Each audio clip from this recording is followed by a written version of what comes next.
اور کتنی جلدی وہ کالے کی بات مان بھی گئے۔ ہم انسانوں کی طرح کسی کج بحثی یا تکرار میں پڑے بنا انہوں نے کیسے اپنے دوست کی بات مان لی؟ شاید اس دور کے انسانوں کو بہت سی باتیں ان جانوروں سے سیکھنے کی ضرورت تھی۔ اچانک میرے ذہن میں ایک گوندا سا لپکا، کہیں یہ لفظ صرف ہم انسانوں ہی کی مجبوری تو نہیں ہوتے؟ رابطے کے کئی اور ذرائع بھی تو ہوتے ہوں گے، جیسے ان جانوروں کا آپس میں رابطہ، اور پھر وہ رابطہ، وہ جذبہ اور پیام ہی کیا جسے لفظوں یا زبان کی ضرورت محسوس ہوتی ہو۔ بات تو تب ہے جب بنا کچھ کہے ہی وہ ہمدم سب جان لے، جیسے ابھی کچھ دیر پہلے ہی کالے کا اپنے ساتھیوں کو بھیجا گیا وہ خاموش پیام تھا۔ شاید یہ لفظ ہم کم ظرفوں ہی کی پہچان ہوتے ہیں۔ انہی خیالوں میں گم میں مزار کے سامنے والا بڑا ٹیلا طے کر کے جیسے ہی نیچے اترا تو میرے پاؤں جیسے ریت پر گڑ کر رہ گئے۔ مزار کے باہر جبرود کی جیپ کھڑی تھی۔ اتنی رات گئے جبرود یہاں کیا لینے آیا تھا؟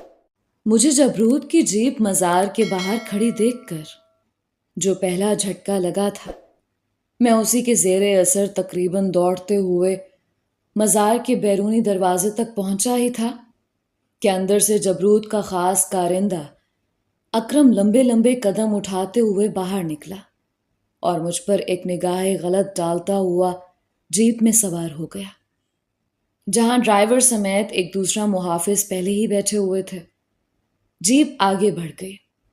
سلطان بابا صحن ہی میں اپنی مخصوص جگہ پر بیٹھے تسبیح گھما رہے تھے۔ میں پھولی ہوئی سانس لیے ان کی جانب بڑھا۔ یہ لوگ یہاں کیا کرنے آئے تھے؟ دھمکانے آئے تھے، لیکن ڈھکے چھپے لفظوں میں۔ میں مزید الجھ گیا۔ پوری بات بتائیں۔ سلطان بابا اٹھ کھڑے ہوئے۔ جبرود کا پیغام لائے تھے کہ یہاں اس کا سکہ چلتا ہے، لہٰذا آئندہ کوئی بھی اجتماع کرنے سے پہلے اسے اجازت ضرور لے لی جائے۔ میں نے تشویش بھری نظروں سے سلطان بابا کی جانب دیکھا، گویا میرے خدشات ایک ایک کر کے سچ ثابت ہو رہے تھے۔ تو آپ نے کیا جواب دیا؟ وہی جو مجھے کہنا چاہیے تھا، کہ ہم فقیر لوگ ہیں، ہمارا تو گزارا ہی مانگ کر ہوتا ہے۔ گویا انہیں سانول کا مجھ سے ملنا جلنا پسند نہیں تھا۔ سلطان بابا کے لہجے سے ظاہر ہو رہا تھا کہ طبل جنگ بج چکا ہے اور اب جلد یا بدیر ہماری جبرود سے حتمی ملاقات ہونے والی ہے۔ عشاء کی نماز پڑھنے کے بعد سلطان بابا کمرے میں آرام کے لیے چلے گئے، لیکن میری قسمت میں آرام کہاں؟ پھر وہی رات، وہی بے خوابی، وہی جگراتوں کی محفل اور وہی میرے ساتھی تارے۔ کہتے ہیں پرانے زمانوں میں کاہن اور جادوگر ان تاروں کی چال سے حال اور مستقبل کی کروٹ کا اندازہ لگا لیا کرتے تھے۔ میں بھی بہت دیر تک ان شرارتی تاروں میں اپنے مقدر کا تارا کھوجتا رہا، لیکن وہ مجھے کیسے دکھائی دیتا؟ جو گردش میں سدا رہتے ہوں انہیں تو فلک بھی اپنے دامن میں جگہ نہیں دیتا۔ ایسے ستاروں کا آسمان بھی شاید کوئی دوسرا ہی ہوتا ہوگا۔ اگلے روز میں مزار سے باہر سانول کی زور زور سے باتوں کی آواز سے چونکا۔ جلدی سے اٹھ کر مزار کی منڈیر سے باہر جھانکا تو سانول اپنے باپ کے ساتھ لڑتا جھگڑتا اور بحث کرتا مزار کی جانب بڑھا چلا آ رہا تھا۔ اس کے باپ نے صحن میں داخل ہوتے ہی سلطان بابا کو سلام کے بعد اپنا دکھڑا سنانا شروع کر دیا کہ وہ اپنے لڑکے کے ہاتھوں بے حد پریشان ہے۔ ابھی کل ہی اس کی حالت کچھ سنبھلی ہے اور آج ہی اس نے دوبارہ گھر سے نکلنے کی ضد شروع کر دی ہے۔ اب بڑے پیر جی ہی اسے کچھ سمجھائیں کہ اپنے بوڑھے باپ کو اس عمر میں یوں آوازار نہ کرے اور اس کی بات مان کر شہر چلا جائے۔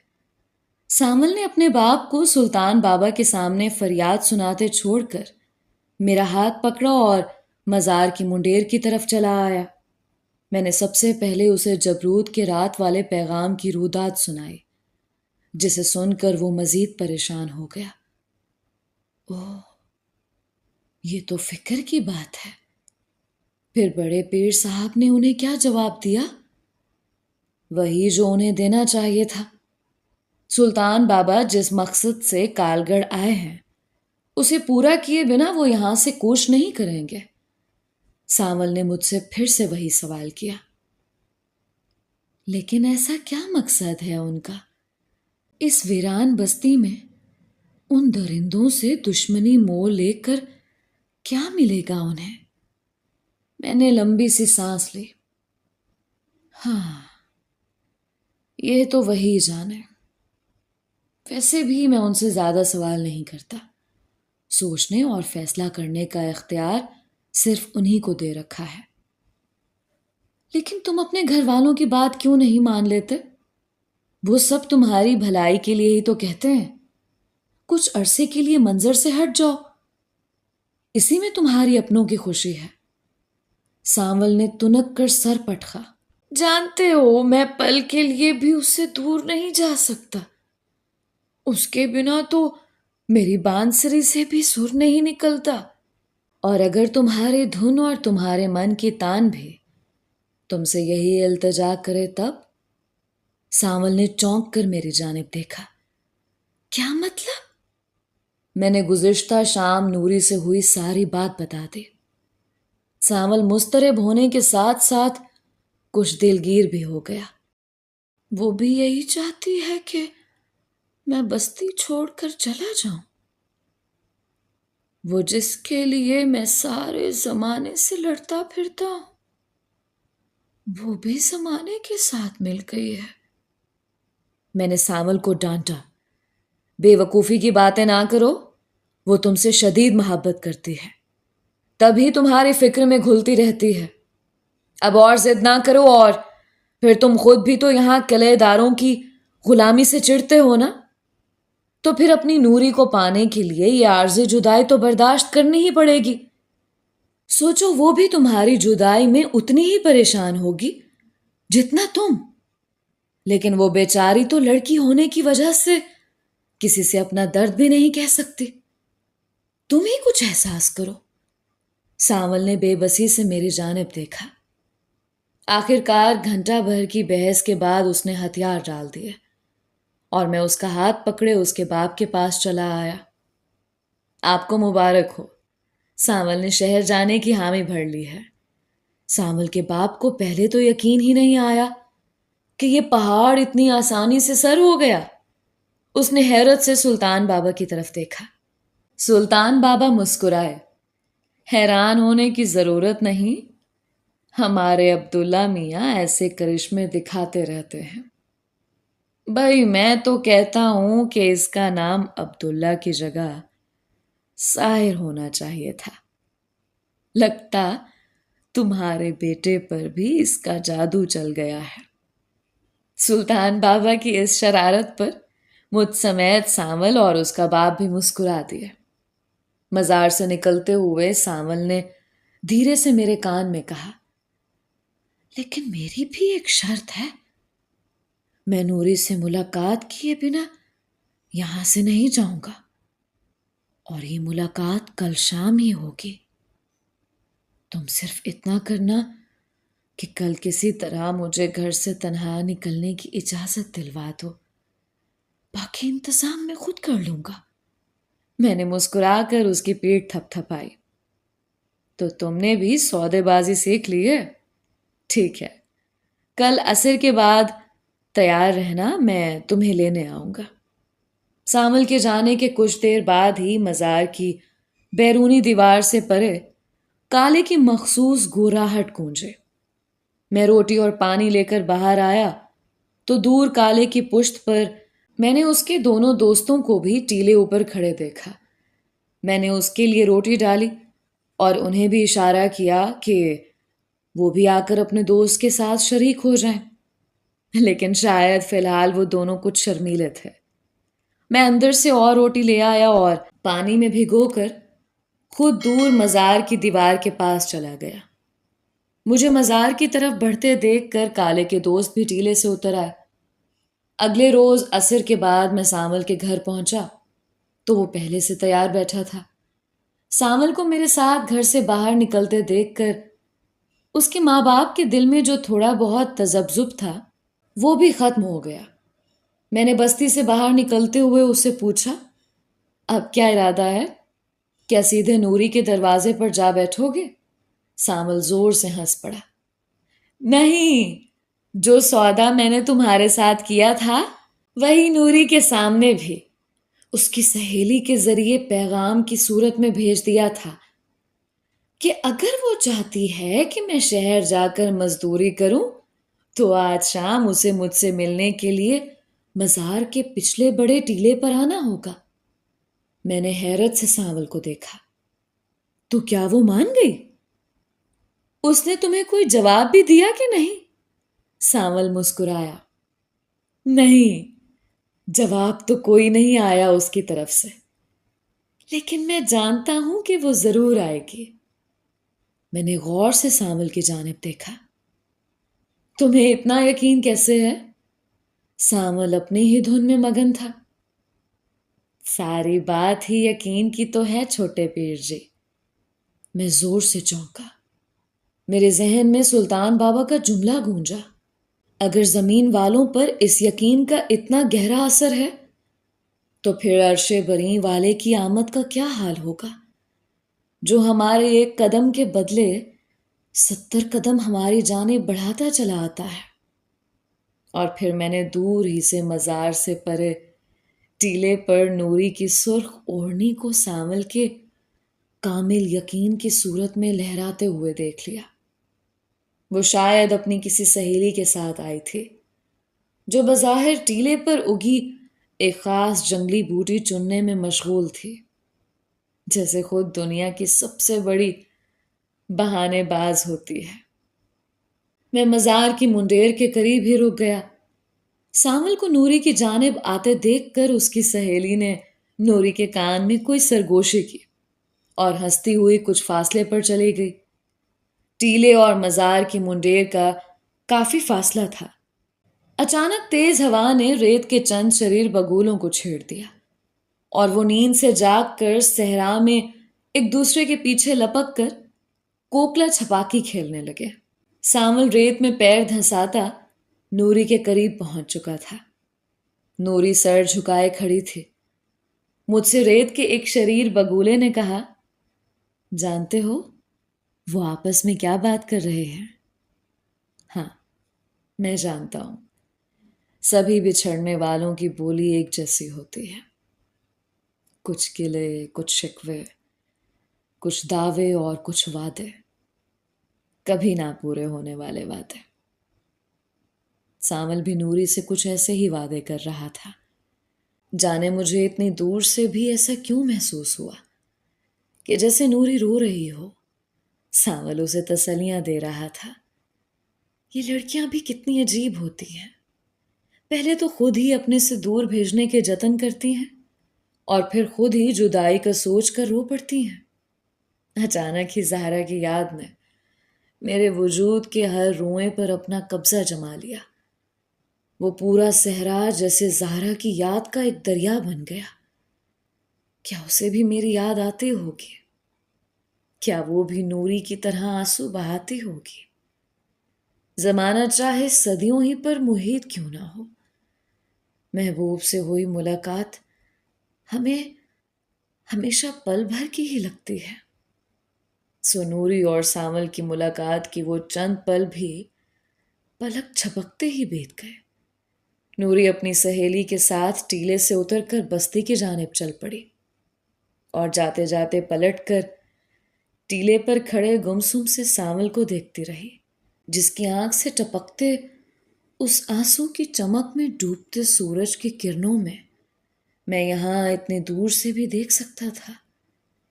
خود نوری بھی بار بار پلو سے اپنی بھیگی پلکیں پونچھ رہی تھی۔ ایک اور الوداع، ایک اور عذاب۔ جو سانول اور نوری کی جدائی کی صورت میں میری روح کو جھیلنا پڑ رہا تھا۔ نوری کے جانے کے بعد بھی سانول وہیں ٹیلے پر کھڑا اس جانب دیکھتا رہا جہاں ریت پر نوری کے قدموں کے نشان گئے تھے۔ میں نے اس کی تنہائی میں دخل دینا مناسب نہیں سمجھا۔ میں جانتا تھا کہ اس وقت صرف اس کا جسم ہی وہیں اس ٹیلے پر موجود ہے۔ اس کی روح تو نوری کی آنکھوں سے ٹپکتے آنسوؤں کو چننے، ان سے وضو کرنے کے لیے نوری کے ساتھ ہی صحرا پار کر گئی تھی۔ سورج ڈھلنے کے بعد سانول بھی اپنی محبت کے غروب ہوتے آفتاب کی طرح ٹیلے سے نیچے اتر آیا۔ وہ بہت مضمحل لگ رہا تھا۔ میں نے اسے تسلی دی کہ دائمی وصل کے لیے کبھی کبھی یہ عارضی جدائی ضروری ہوتی ہے۔ سانول کو اگلی صبح روانہ ہونا تھا۔ وہ رات دیر تک میرے ساتھ بیٹھا رہا اور پھر اس کے لاکھ منع کرنے کے باوجود میں اسے گھر تک چھوڑ آیا۔ لیکن اگلی صبح میرے بے حد اصرار کے باوجود اس نے مجھے ریلوے اسٹیشن تک ساتھ چل کر اسے وداع کرنے سے منع کر دیا۔ بقول اس کے وہ پہلے ہی بہت اداس تھا، اور اگر میں اسٹیشن تک ساتھ آیا تو کہیں وہ اپنا ارادہ ہی نہ بدل دے۔ وہ صبح سویرے ہی مزار پہنچ گیا تھا۔ اس کی گاڑی دوپہر کی تھی۔ میں خود اسے رخصت کرتے ہوئے بہت اداس تھا۔ اس کے ساتھ کال گڑھ میں اتنے دن کیسے کٹ گئے کچھ پتہ ہی نہیں چلا۔ جاتے ہوئے مجھ سے گلے مل کر وہ رو پڑا۔ میں نے جلدی سے اس کے آنسو پہنچے۔ ارے یہ کیا؟ تم مجھے بہت یاد آؤ گے عبداللہ۔ میں روز تمہیں ایک خط لکھا کروں گا اور تم جواب میں مجھے اس بستی، اس صحرا اور نوری کی خبر لکھنا۔ میں نے ماحول بدلنے کے لیے اسے چھیڑا۔ اچھا، تو گویا خط میں بھی اسی کی بات ہے۔ میں تو سمجھ بیٹھا تھا کہ تم میرے لیے خط لکھا کرو گے، پر اپنے ایسے نصیب کہاں۔ سانول میری بات سن کر مسکرا دیا۔ اگر میرا خط اس تک پہنچ پاتا تو یقین کرو میں اسے ہر خط میں عبداللہ کی باتیں لکھا کرتا۔ میں نے نوری کو پیغام کروا دیا کہ تم سے اسے میری خیر خیریت پتہ چلتی رہے گی، اور اگر اسے کوئی ضروری پیغام دینا ہو تو وہ بھی تمہارے ذریعے مجھے دے سکتی ہے۔ میں ڈاک بابو کو بھی خاص التجا کر کے آیا ہوں کہ مزار والی ڈاک کا خاص خیال رکھے۔ میں نے سانول کو اطمینان دلایا کہ وہ فکر نہ کرے، میں اس کے ساتھ رابطے میں رہوں گا۔ جانے سے پہلے وہ خصوصی طور پر سلطان بابا کے کمرے میں جا کر ان کی دعا بھی وصول کر آیا تھا۔ سانول کے جانے کے بعد ایک دم ہی جیسے ساری فضا اداس اور میرے تنہائی اور دہشت دو چند سی ہو گئی تھی، اور مجھے ایک شعر یاد آیا۔ گاہے دل سے دھواں اٹھتا ہے، ابھی رہتا ہے اس مقام میں کوئی۔ اگلے روز سکینہ کے بوڑھے نانا نانی سلطان بابا سے ملنے چلے آئے۔ جانے کیوں انہیں دیکھ کر اب میرا کہیں چھپ جانے کو دل کر رہا تھا۔ مجھ سے اب ان کی فریاد برداشت نہیں ہوتی تھی۔ بڑھیا کا آج یہ اصرار تھا کہ اگر سلطان بابا سکینہ کی اوڑھنی پر 3 بار دم کر کے اور دعا کر کے پھونکیں گے تو ضرور وہ واپس پلٹ آئے گی۔ سلطان بابا نے شاید اسی کے اطمینان کی خاطر اسے کہا کہ وہ سکینہ کی پھولوں والی چادر یہیں چھوڑ جائے، وہ ضرور سکینہ کی بازیابی کی دعا کریں گے۔ وہ دونوں یوں خوش ہو گئے جیسے واقعی انہیں سکینہ مل گئی ہو۔ مزار سے نکلتے ہوئے بڑھیا کی نظر مجھ پر پڑ گئی تو اس نے میرے سر پر ہاتھ پھیر کر مجھے دعا دی کہ خدا میری ہر مراد پوری کرے، اور ٹھیک اسی لمحے میرے من کی صرف ایک ہی مراد تھی، یا خدا اس لاچار بڑھیا کو اس کی نواسی سے ملا دے۔ کچھ دیر میں سورج ڈوب گیا۔ آج میں کالے اور اس کے 2 دوستوں کے لیے پہلے ہی پانی اور روٹی باہر رکھ کر آیا تھا کہ اس کے دوست میری وجہ سے کوئی جھجک محسوس نہ کریں۔ تھوڑی دیر بعد ہی ان کی گھراہٹوں کی آوازیں بھی باہر سے بلند ہونے لگیں، لیکن خلاف معمول کالا مزار کے سامنے آ کر بھونکنے لگا۔ اس نے کبھی پہلے ایسا نہیں کیا تھا۔ جانے کیا بات تھی؟ جب تواتر سے آتی آواز نہ رکی تو مجبوراً مجھے اٹھ کر مزار سے باہر جانا پڑا۔ وہ مزار کے مرکزی دروازے سے کچھ ہٹ کر کھڑا تھا۔ پہلے تو مجھے کچھ بھی سمجھ نہیں آیا کہ مسئلہ کیا ہے۔ پھر اندھیرے میں اس کے سامنے ریت پر پڑے سفید کپڑے پر میری نظر پڑی تو میں چونک کر آگے بڑھا۔ وہ شاید کہیں سے یہ کپڑا اٹھا لایا تھا اور مجھے یہی دکھانے کے لیے بار بار بھونک رہا تھا۔ ارے، یہ تو میرا ہی کرتا تھا جو 2 دن پہلے ریت کے شدید طوفان کی وجہ سے مزار کی الگنی سے اڑ کر نہ جانے صحرا میں کہاں کھو گیا تھا۔ لیکن یہ کالے کو کہاں سے ملا؟ مجھے سامل نے بتایا تھا کہ جبرود کے سب سے پالتو کتے انتہائی حد تک سدھائے ہوئے اور اپنی حسیات میں کمال حد تک ہوشیار ہوتے ہیں۔ اوہ، تو پھر ضرور کالے نے کرتے میں میرے جسم کی باس پائی ہوگی، تبھی وہ کرتا یہاں اٹھا لایا۔ کہتے ہیں کہ کتے کی سونگھنے کی حس اس قدر تیز ہوتی ہے کہ وہ سینکڑوں لوگوں میں اپنے مالک کے جسم کی بو شناخت کر لیتا ہے۔ آج میں نے اس کا عملی مظاہرہ بھی دیکھ لیا تھا، اور پھر اچانک ہی میرے ذہن میں ایک ساتھ بہت سے جھماکے ہوئے اور میں اندر کی جانب دوڑا۔ ایک مبہم سی امید نے میرے اندر جیسے بجلیاں سی بھر دی تھیں۔ میرے کمرے میں ابھی تک سکینہ کی وہ اوڑھنی پڑی تھی جو آج اس کی نانی سلطان بابا کے پاس چھوڑ گئی تھی۔ اگر سکینہ اسی صحرا میں کہیں بھٹک رہی ہے تو شاید کالا اس کے دوپٹے میں بسی خوشبو کو پا کر اس کا بھی کوئی کھوج نکال لائے۔ میں اوڑھنی لے کر اسی رفتار سے دوبارہ بھاگتا ہوا باہر آیا اور کالے کے سامنے اس پھٹی ہوئی چادر کو ڈال دیا۔ وہ کچھ دیر چاروں طرف گھوم کر اس کو سونگتا رہا۔ مجھے کچھ سمجھ نہیں آ رہا تھا کہ اسے کیسے سمجھاؤں کہ ہمیں اس اوڑھنی والی کی تلاش ہے۔ کالا اوڑھنی سونگ کر پھر سے میرے ارد گرد چکر لگانے لگا۔ شاید اسے میری بات سمجھ نہیں آئی تھی۔ میں نے چادر زمین سے اٹھا کر اس کا ایک گولا سا بنایا اور اسے دور صحرا میں اچھال دیا۔ کالا فوراً بھاگا اور چادر کے قریب پہنچ کر بھاگنے لگا۔ اس بار شاید وہ میرا مدعا جان گیا تھا۔ اب وہ زور زور سے بھونک کر چادر کے گرد چکر کاٹ کر صحرا کی جانب دوڑ جاتا اور پھر واپس اپنی جگہ آ کر بھونکنے لگتا۔ میری رگوں میں خون کا دورانیہ بڑھنے لگا۔ گردش تیز ہو کر میری نسوں میں انگارے سے بھر گئی۔ میں صحرا میں کالے کے پیچھے لپکا۔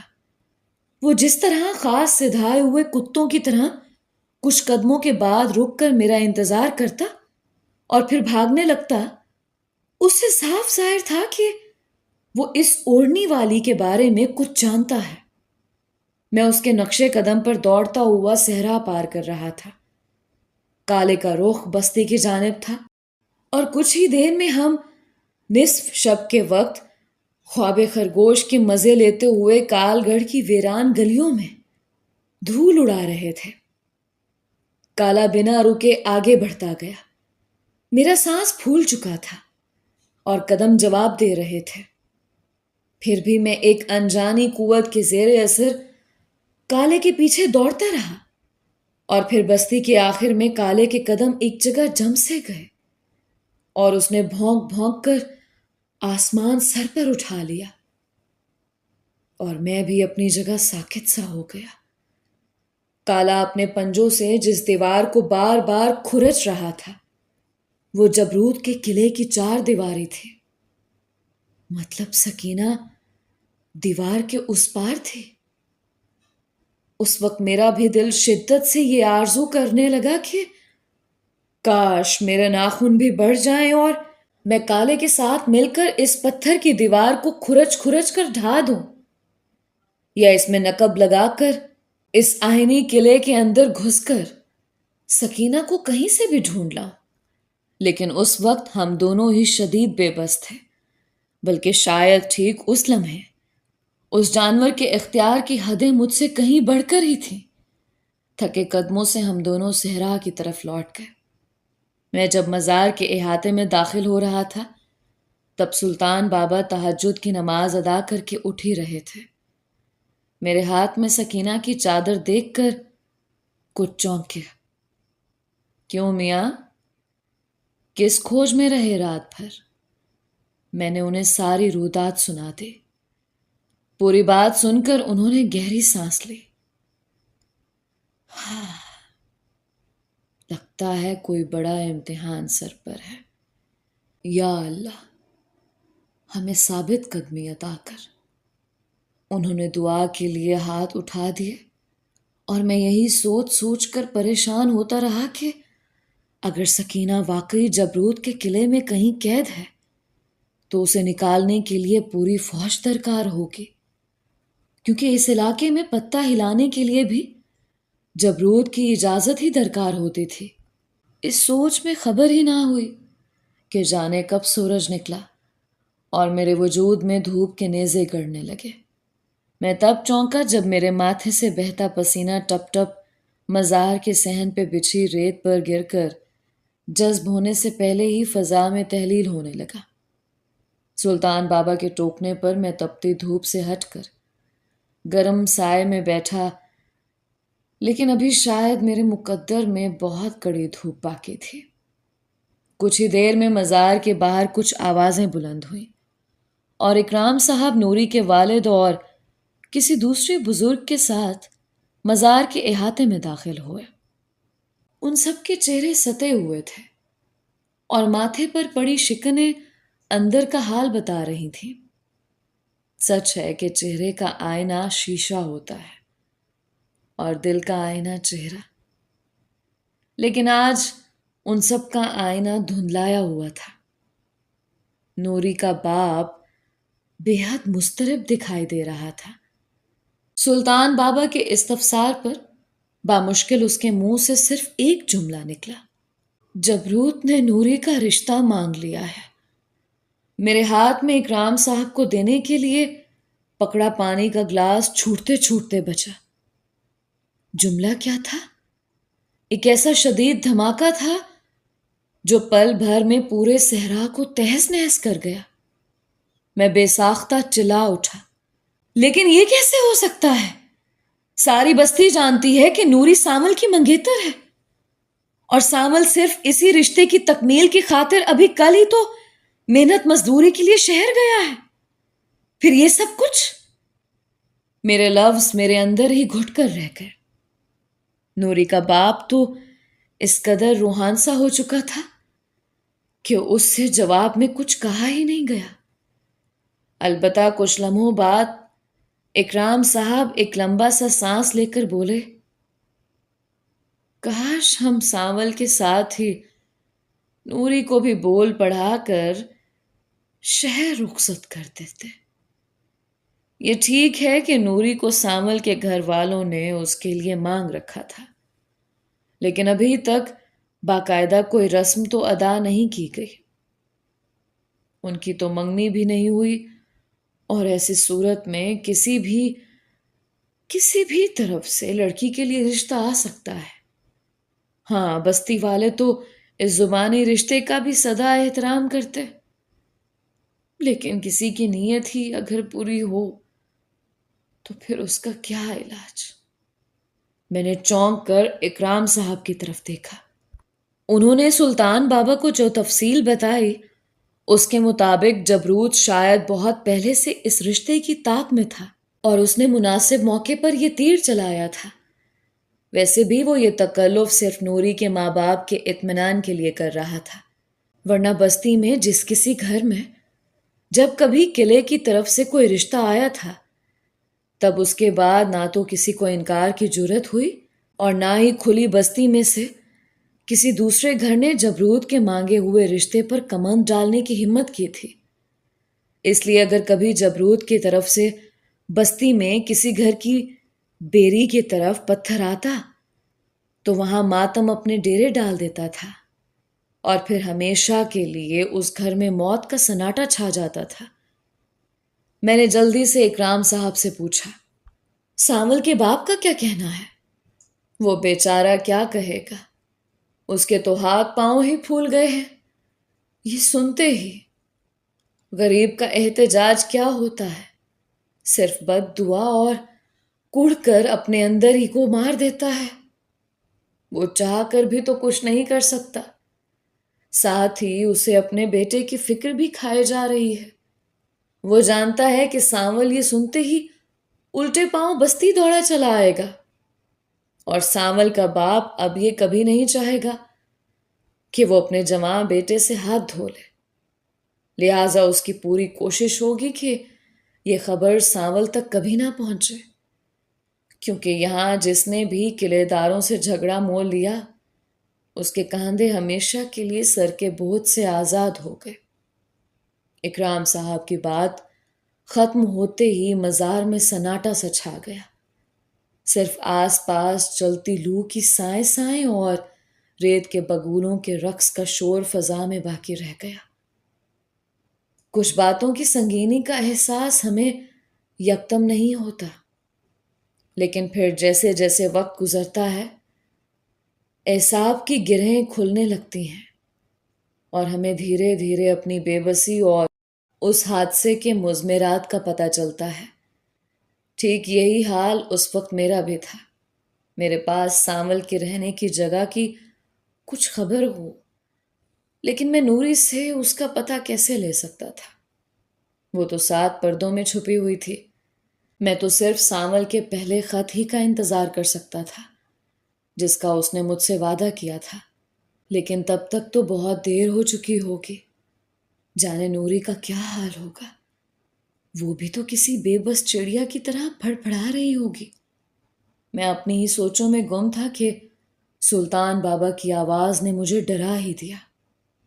آپ لوگوں نے اب کیا سوچا ہے؟ کیا پوری بستی میں کوئی بھی ایسا نہیں جو اس ظلم اور زیادتی کے خلاف آواز بلند کر سکے؟ ان تینوں بزرگوں کے سر ندامت سے جھک گئے۔ کاش کسی میں اتنی جرت ہوتی۔ ہم تو بس آپ سے دعا کے التجا کرنے آئے ہیں۔ آپ دعا کیجئے کہ اللہ ہمیں اس طرح کے ظالم شخص کے قہر سے بچا لے۔ سلطان بابا کی آواز بلند ہو گئی۔ میں نے انہیں اتنی تیز آواز میں بات کرتے پہلے کبھی نہیں سنا تھا۔ یہ دعا کا نہیں، عمل کا وقت ہے۔ خدا بھی ان کی حالت کبھی نہیں بدلتا جو خود کو بدلنے کی کوشش نہ کرتے ہوں۔ تیسرے بزرگ نے پہلی مرتبہ گفتگو میں دخل دیا۔ آپ بجا فرماتے ہیں، لیکن اس بستی کی تیسری نسل تک قرضوں میں جکڑی ہوئی ہے۔ ان کی روحیں تک جبروت کی غلام ہیں۔ ان بوسیدہ جسموں سے آپ ایسی کوئی توقع نہ رکھیں۔ شاید ہم سے زیادہ بے بس کوئی اور نہ ہو۔ سلطان بابا نے تسبیح رکھ دی اور گرج کر بولے، ٹھیک ہے، اگر ساری بستی کی روح غلام اور جسم بوسیدہ ہو چکے ہیں تو پھر یہ فریضہ بھی اب مجھے ہی سر انجام دینا ہوگا۔ چلو عبداللہ، مجھے جبروت کے قلعے لے چلو۔ وقت آ گیا ہے کہ اسے دو بدو بات کر لی جائے۔ سلطان بابا نے پاؤں اپنی کھڑاؤں میں ڈالے اور جانے کے لیے اٹھ کھڑے ہوئے۔ بزرگ حواس باختہ سے ہو گئے۔ یہ آپ کیا کہہ رہے ہیں؟